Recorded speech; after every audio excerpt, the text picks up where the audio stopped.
প্রচণ্ড রোদ, রোদের মধ্যে রান্না হচ্ছে সিঁড়ির দরজার কাছে।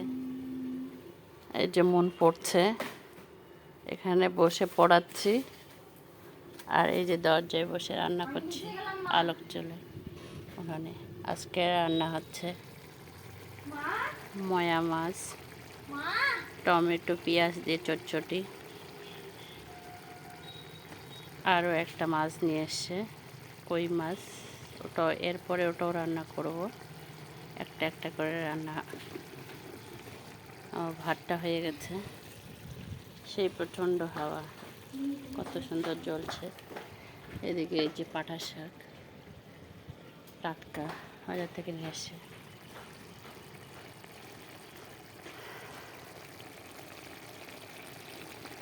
কত সুন্দর হচ্ছে মাছগুলো। দুটো বাটা মাছ আছে, এর মধ্যেই চটচটি করব।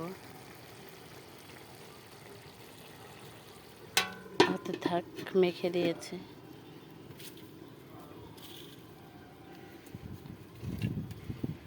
হাওয়ার মধ্যেও চলছে ভালো। ওই সাইডে উনুনটা, ওটা আরও ভালো জ্বলে, এর থেকে ওটা আরও ডবল ভালো জ্বলে, কিন্তু ওখানে আরও হাওয়ার জন্য এই প্লাইটা দিয়েছি। শাকগুলো ওখানে বেছে রেখে দিয়েছি, ধুতে হবে। আর এই যে এটা হচ্ছে কই মাছ, কত বড় সাইজ কই মাছগুলো কিনে নিয়ে আসলো বাজার থেকে। কয়েকটা রেখে দিলাম বড়ার ঝোল খাবো বলে। কই মাছ দিয়ে বড়ার ঝোল খুব ভালো লাগে। মশলা টশলা সব করে নিয়ে এসেছি। এই যে মশলা, আর এদিকে রান্না হচ্ছে, একটা একটা করে নামবে। এদিকে কই মাছও ধোয়া বাছা রেডি। এদিকে ময়া মাছ প্রায় হওয়ার দিকেই,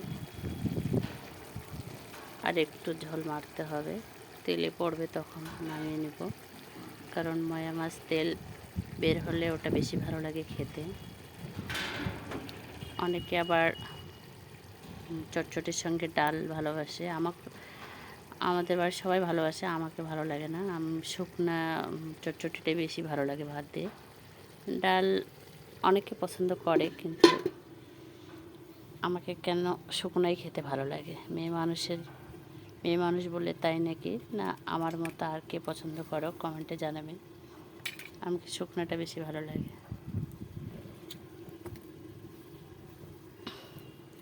আমার ভিডিও যদি ভালো লেগে থাকে অবশ্যই লাইক কমেন্ট শেয়ার করবেন। আর ইউটিউব থেকে দেখে থাকলে অবশ্যই সাবস্ক্রাইব করবেন। ইউটিউব চ্যানেল আছে আমার।